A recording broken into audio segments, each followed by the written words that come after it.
ആലപ്പുഴ, കോട്ടയം ജില്ലകളിൽ പക്ഷിപ്പനി സ്ഥിരീകരിച്ചതോടെ ആശങ്കയിലാണ് ജനങ്ങൾ. രോഗം സ്ഥിരീകരിച്ച സാഹചര്യത്തിൽ ഹോട്ടലുകളിൽ ചിക്കൻ വിഭവങ്ങളും നിരോധിച്ചു. പുതുവത്സരാഘോഷത്തിനിടെയുള്ള പക്ഷിപ്പനി ആലപ്പുഴയിലെ വ്യാപാര മേഖലയ്ക്ക് തിരിച്ചടിയാണ്. ഫ്രോസൺ ചിക്കൻ പാകം ചെയ്യാനുള്ള അനുമതി ജില്ലയിലില്ല. പക്ഷിപ്പനിയുടെ പശ്ചാത്തലത്തിൽ ആലപ്പുഴ ജില്ലയിൽ ഇതുവരെ 24,000-ലധികം പക്ഷികളെയാണ് കൊന്നൊടുക്കിയത്. കള്ളിംഗ് നടത്തിയ പ്രദേശങ്ങളിൽ അണുനശീകരണ പ്രവർത്തനങ്ങൾ നടത്തി.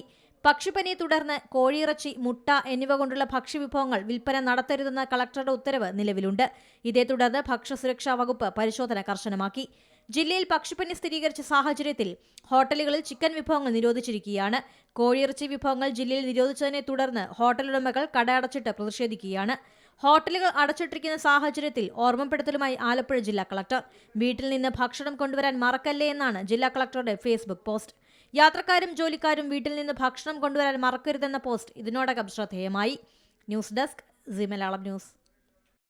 ഏറ്റവും പുതിയ വാർത്തകളും വിശേഷങ്ങളും വിരൽ തുമ്പിലറിയാൻ സീ മലയാളം ന്യൂസ് എല്ലാ ഡിജിറ്റൽ പ്ലാറ്റ്ഫോമുകളിലും ലഭ്യം.